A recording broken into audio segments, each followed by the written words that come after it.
پیارے بچوں السلام علیکم۔ آج ہم 9th کلاس کی اسلامیات اختیاری کے سبق نمبر 1 کا سوال نمبر 1 پڑھیں گے۔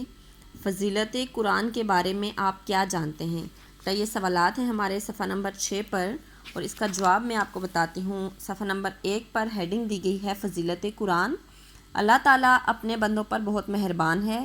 اس نے انسانوں کو پیدا ہی نہیں کیا بلکہ ان کی ہدایت اور رہنمائی کے لیے انہی میں سے کچھ نیک اور برگزیدہ بندے بھیجے۔ ایسے بندوں کو نبی اور رسول کہتے ہیں۔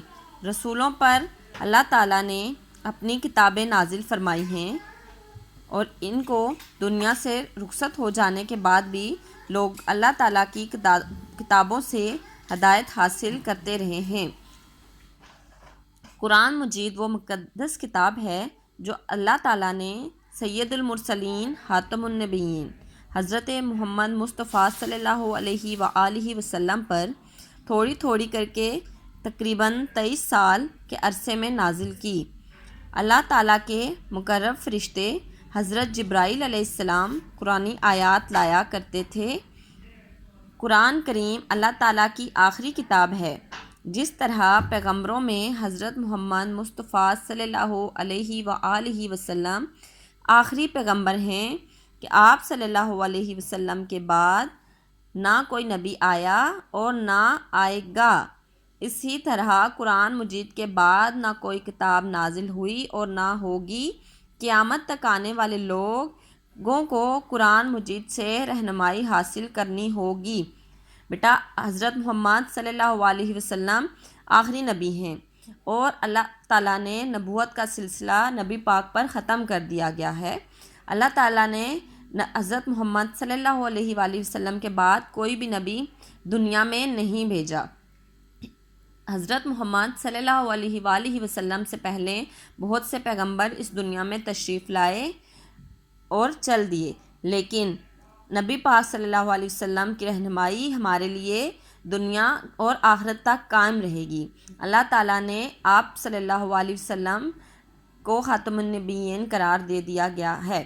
اللہ تعالیٰ بیٹا جیسے کہ کوئی مہر لگا دی جاتی ہے اور مطلب کہ کوئی کام مکمل ہو جاتا ہے، یا کوئی ہم جو اپنا کوئی خط لکھتے ہیں تو اس پہ ہم مہر لگاتے ہیں، اسٹیمپ کرتے ہیں، تو وہ اس کے بعد اس میں کوئی کمی پیشی نہیں رہتی۔ اسی طرح اللہ تعالیٰ نے بھی نبی پاک صلی اللہ علیہ وسلم کے آخری نبی ہونے پر اپنی اسٹیمپ لگا دی ہے کہ ان کے بعد کوئی بھی نبی دنیا میں نہیں آئے گا، اور آپ صلی اللہ علیہ وسلم اللہ تعالیٰ کے آخری نبی ہیں۔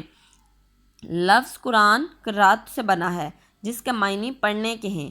قرآن مجید میں وہ چیز جو پڑھی جائے، چونکہ یہ کتاب بار بار بکثرت پڑھی جاتی ہے اس لیے اس کا نام قرآن رکھا گیا ہے۔ بیٹا قرات کا معنی ہے بار بار پڑھنا، کثرت سے پڑھنا اور بہت زیادہ پڑھنا۔ بیٹا قرآن مجید وہ واحد کتاب ہے جو بہت کثرت یعنی بہت زیادہ پڑھی جاتی ہے۔ پورے دنیا میں قرآن پاک جو ہے وہ پڑھا جاتا ہے، لوگ قرآن پاک سے مستفید ہوتے ہیں اور رہنمائی حاصل کرتے ہیں۔ قرآن مجید نبی نو انسانوں کے لیے رشد و ہدایت کا سرچشمہ ہے، یعنی ایک چشمہ ہے جس سے ہمیں ہدایت ملتی ہے۔ ٹھیک ہے، یہ علم و حکمت کی کتاب ہے۔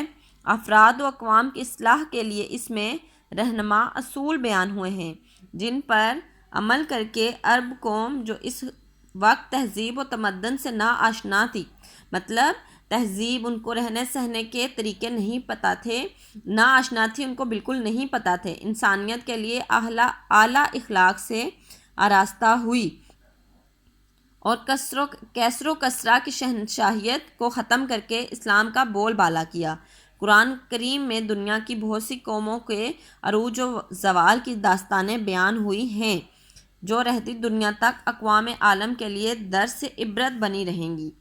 قرآن مجید نے نبی نو انسان کو امن و سلامتی کا پیغام اور حریت و مساوات کا درس دیا، کالے اور گورے، عربی و عجمی کا فرق ختم کر دیا، علاقائی نسلی لسانی تعصبات کو مٹا کر ایک ایسے معاشرے کی بنیاد رکھی جس میں شرافت اور بزرگی کا معیار ذاتی عمل و انفرادی سیرت و کردار قرار پایا۔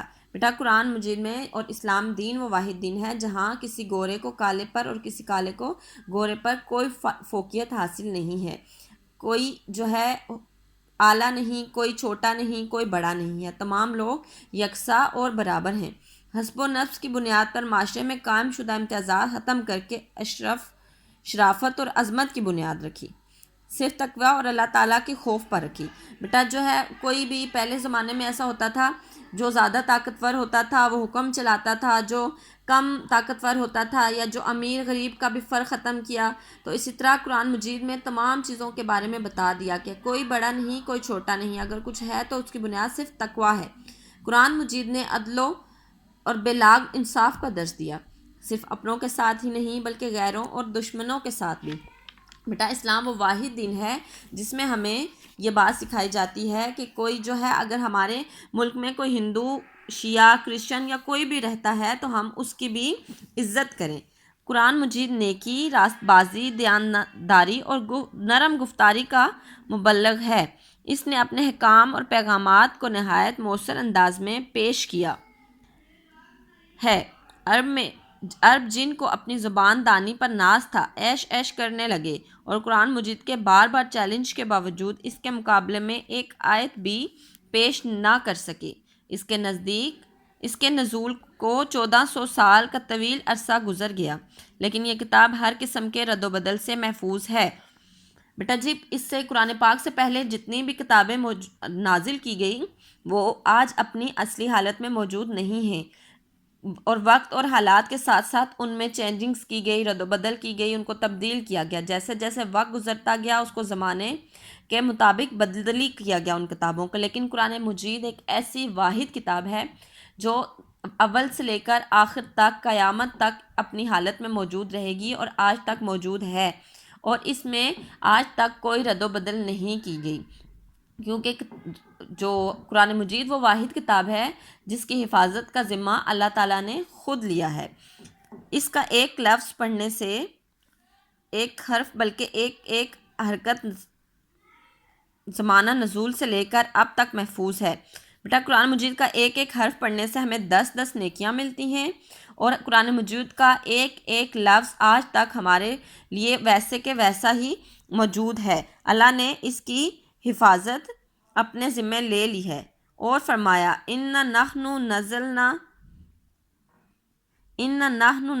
الذِّکْرَ وَإِنَّا لَهُ لَحَافِظُونَ، ہم نے ہی قرآن کو نازل کیا ہے اور ہم ہی اس کے محافظ ہیں۔ بیٹا اللہ تعالیٰ کی آیت ہے کہ قرآن مجید میں نے ہی نازل کیا ہے اور ہم خود اس کے محافظ ہیں۔ قرآن کریم دنیا کی سب سے زیادہ پڑھی جانے والی کتاب ہے۔ آج دنیا کے گوشے گوشے میں اور زمین کے چپے چپے میں کروڑوں انسان اس کو باقاعدگی سے پڑھتے ہیں۔ دنیا کی کوئی بھی کتاب اتنی کثرت سے نہیں پڑھی جاتی۔ غرض یہ کہ قرآن مجید اپنے پیغام، اپنی زبان، اپنے اسلوب بیان اور طرز استدلال کے لحاظ سے بے نظیر ہے۔ اس کا پیغام انقلاب آفریں ہے۔ اس کی زبان نہایت شیریں اور فصیح ہے۔ بڑا شیریں ہے، قرآن مجید کی زبان بہت میٹھی ہے کہ پڑھنے والا تھکتا ہی نہیں اور سننے والے پر عجیب و غریب کیفیت طاری ہو جاتی ہے۔ بیٹا قرآن پاک وہ میٹھی کتاب ہے جو کہ قیامت تک پڑھی جائے گی اور پڑھی جا رہی ہے، اور اس میں آج تک ایک زبر زیر پیش کی بھی غلطی نہیں ہے۔ بیٹا یہ ہمارا جو ہے اسلامیات اختیاری کے سبق نمبر 1 کا سوال نمبر 1 کا جو ہے جواب تھا۔ اس کو آپ، یہ ہیڈنگ ہے فضیلت قرآن، صفحہ نمبر 1 سے لے کر یہ صفحہ نمبر ہمارا 2 ہے، یہاں تک یہ جواب ہے۔ امید ہے کہ تمام بچوں کو یہ سبق سمجھ آیا ہوگا اور تمام بچے اس کو یاد کریں گے۔ بہت شکریہ بیٹا آپ لوگوں کا۔ اللہ حافظ۔